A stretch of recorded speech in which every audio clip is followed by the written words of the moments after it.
Hey there, it's another beautiful day. Today, we are going to talk about the World Economic Forum. Thank you so much, Mandy Spacek, for the suggestion. Some of you know it as the WEF. Some of you may not know what it is at all. Like me, I had no clue that the World Economic Forum was even a thing until just a few months ago. We have covered the World Economic Forum several times on this channel. A few of those videos will be thrown in today, along with some new ones and some theories that we haven't talked about, which is really cool. Ready? Let's watch some stuff. What is the World Economic Forum? The World Economic Forum. Is it just another global organization that talks about economics and politics, or is there more? Billionaires fly in to decide the fate of the civilization. Some people might think it's just a gathering of wealthy people in suits discussing global issues in luxury resorts. But that's not what the World Economic Forum is all about. The World Economic Forum was founded in 1971 by a German engineer named Klaus Schwab. It's an organization that brings together leaders from politics, business, academia, and civil society to work towards one goal: to improve the state of the world. They seem to think that very few unimportant issues are what's going to make the state of the world worse. Or is it a distraction from something bigger? They tackle issues such as climate change, gender equality, education, technology, all to create a more sustainable and equitable future for all of us. Sounds kind of scary. Let me read this off the web. The World Economic Forum is more than just a conference or a gathering of elites. It's a platform for meaningful and impactful change where leaders from all sectors can work together towards a better future for all of us. Puppet Masters, you tell me. That's all for today. I'm Isaac Lastry. See you tomorrow. So the World Economic Forum is a group of extremely wealthy people that get together, and they have for a very long time, and they talk about the problems of our world and how they feel in their super duper rich brains would be good resolutions to these issues that are plaguing our world right now. So why I do say that they are in their super rich brain is because we've discussed before, it costs $500,000 to become a member of the World Economic Forum. And not only does it cost $500,000, they want your income to be in the tens of millions per year. You need to be super duper rich and have the rich mentality, I suppose. So yeah, it is a bunch of rich people going to these fancy hotels and talking about problems and saying, hey, we can solve these problems, but hey, thank you so much for stopping by today. If you're having a good time, won't you hit that like button for me? It'll really help out my channel. And if this is your kind of content, won't you consider subscribing and then come back tomorrow, because I am making a new video every day. From the World Economic Forum, here are 8 predictions for the world in 2030. Number 1, you'll know nothing and be happy. Whatever you want, you'll rent. Number 2, the US won't be the world's leading superpower. A handful of countries will dominate. Number 3, you won't die waiting for an organ donor. They'll print new ones for you instead. Number 4, you'll eat much less meat. It'll be an occasional treat, not a staple, for the good of the environment and our health. Number 5, 1 billion people will be displaced by climate change. Number 6, polluters will have to pay to emit carbon. Number 7, you could be preparing to go to Mars. Scientists will have worked out how to keep you healthy in space. And number 8, Western values will have been tested to the breaking point. So what do you guys think about all these? Leave a comment, and as always, subscribe for more videos. A lot of people really hyper focus on that first part, that you will have nothing and you will be happy. And I'm really on the fence with that one. Like, I believe that having less but having everything that you need can make you happy. But at the same time, our society is such that we work so hard for everything that we have.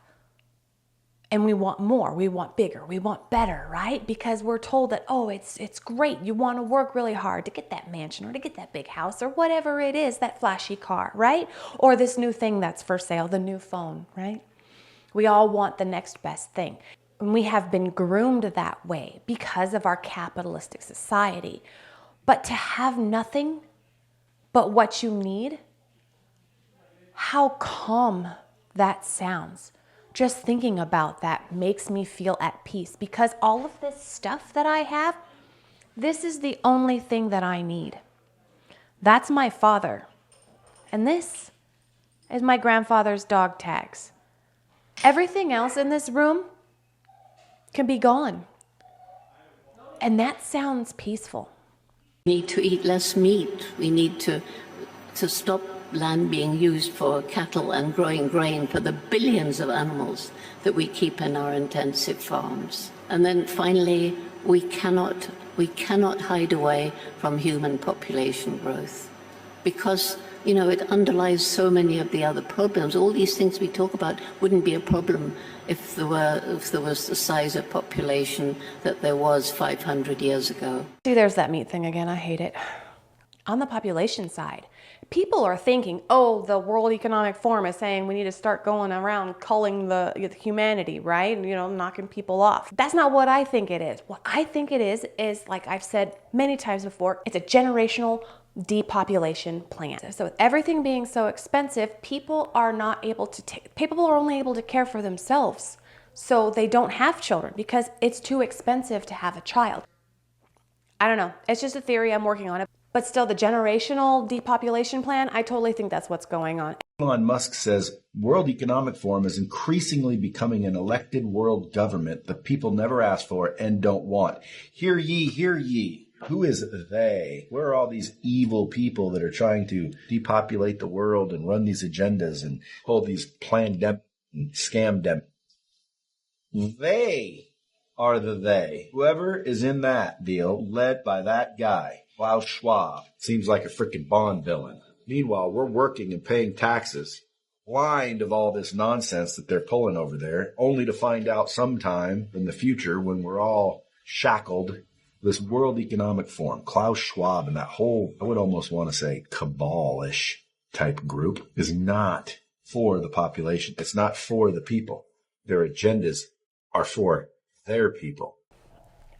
I love when I say something and then a little later in the episode, I play a video where somebody else says the thing that I said, but in a much better way because that was way better than I said it. But I did say it, how it's a club for the super duper rich peoples, right? And they just go and they hang out and they talk about their rich people problems and how they're going to solve these problems in their rich people brains because they don't think about how it's going to affect other people because they're too busy being rich. Yeah, I think that's right.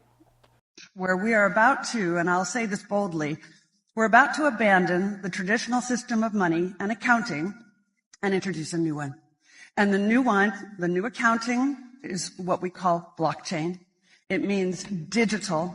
It means having a almost perfect record of every single transaction that happens in the economy, which will give us far greater clarity over what's going on. It also raises huge dangers in terms of the balance of power between states and citizens. In my opinion, we're going to need a digital constitution of human rights if we're going to have digital money. But also, this new money will be sovereign in nature. Most people think that digital money is crypto and private, but what I see are superpowers introducing digital currency. The Chinese were the first. The U.S. is on the brink, I think, of moving in the same direction. The Europeans have committed to that as well. And the question is, will that new system of digital money and digital accounting accommodate the competing needs of the citizens of all these locations so that every human being has a chance to have a better life? Because that's the only measure of whether a world order really serves. So that sounds good on paper, right? She starts talking about, okay, well, digital currency, it makes everything easier. But wait, we will have a perfect transaction history. So they will be able to see who bought what, when and where. She said it's going to give us clarity on what's going on. I'm paraphrasing. That means them. I'm pretty sure that means them. And then she goes into, oh, well, we're going to have to be careful about the people and the state, right? Who's the state? Them? Because they're the ones in power. They're the ones that want to put this into play. And it's in play in China. And China is like, they control the hell out of their people. So I'm like, no, thank you.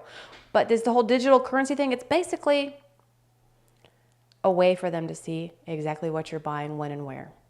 What you're doing. Central bank digital currency could be the ultimate surveillance tool. It's programmable by the central banks and the governments, and it can be used to control how people spend their money. The World Economic Forum are talking about introducing a carbon allowance to control the carbon footprint of each individual. Now, they could use CBDCs to control that. If you buy too much fuel or too many plane tickets, then you get a cap and they disable your spend. CBDCs can also be programmed to expire. So when there's a recession or times of economic turmoil, they can say that you've got to spend 10% of your savings by this date to boost the economy, to stimulate spending. And if you can't save your money, how can you build wealth? Money is life. You need cash to live. CBDCs could potentially be the next step to enslaving the mass population. See, I told you so. Digital IDs are coming, and it's kind of scary, to be honest. And I know the idea of digital IDs sounds fantastic, because on paper it does sound fantastic until you realize what it actually means and what this technology could be used for. Anything that the World Economic Forum and the United Nations is pushing is something we should all be a little bit suspicious of, because they don't have the best history of watching out for our interests. They watch out for the globalists' interests, the interest of the elites, of the technocracy. And that is worrying. That's exactly how I see it too.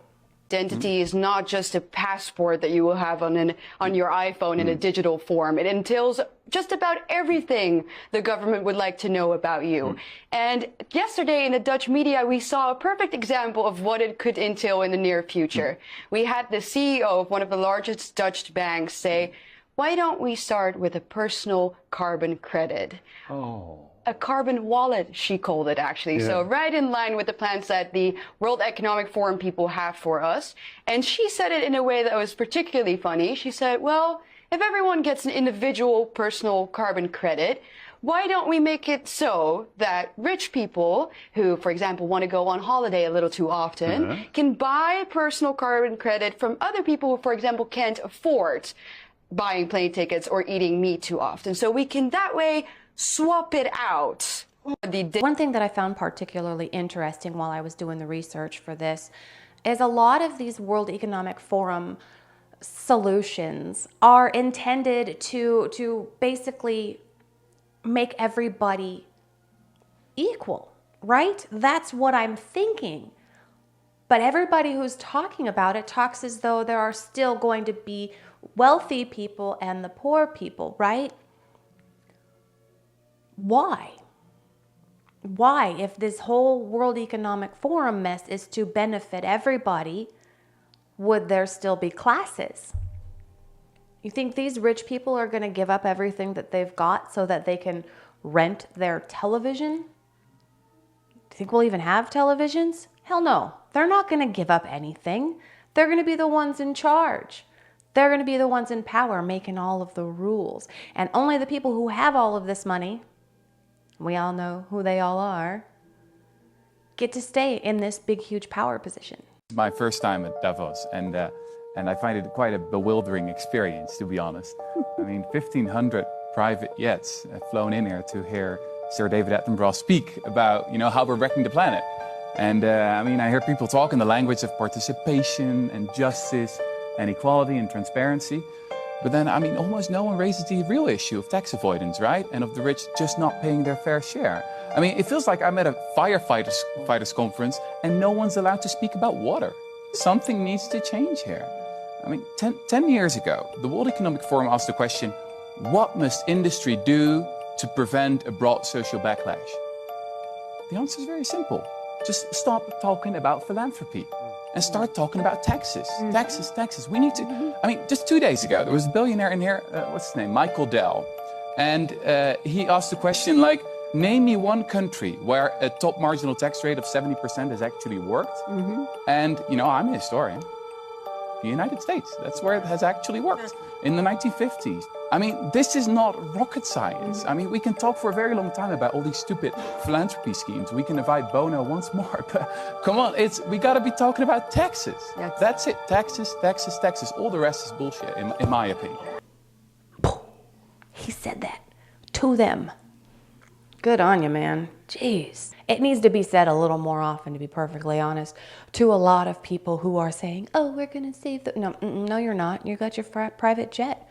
You're going to fly wherever you want for why ever at a whim because you can. So, shut up.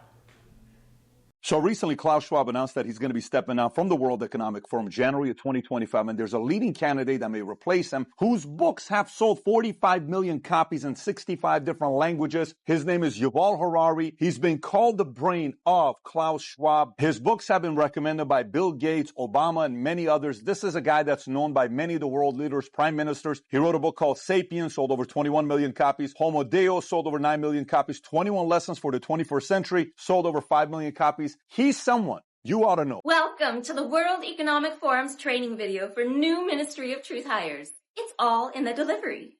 In this lesson, you will learn how to make horrible things sound normal. Digital IDs. Never say the words surveillance, control, or social credit systems. Instead ask, wouldn't it be nice to have the freedom to leave home without your wallet? Unpeopling. Rather than use the word depopulation or overpopulation, say freeing up traffic. Pose the question, wouldn't the earth be beautiful without all of these people in the way? Perhaps you could finally get a table at that tapas restaurant you've been wanting to try. Yum. 15-minute cities. Don't say words like segregated neighborhoods or discriminatory policing of public spaces. Instead say, creates a healthy buffer between races and classes. This video has been brought to you by Soylent Steaks. Soylent Steaks, for the elite cannibal with a conscience. That pretty much sums it all up, right? There is a lot more to the World Economic Forum than I could fit in my little episodes. Maybe I'll do another one a little farther down the line and cover some other topics. On that note, I'm going to call it for today. Thank you so much for sharing your time with me. Come on back tomorrow. We're going to watch some new stuff. I'll say different things, and it's going to be fantastic. Until then, have a wonderful day.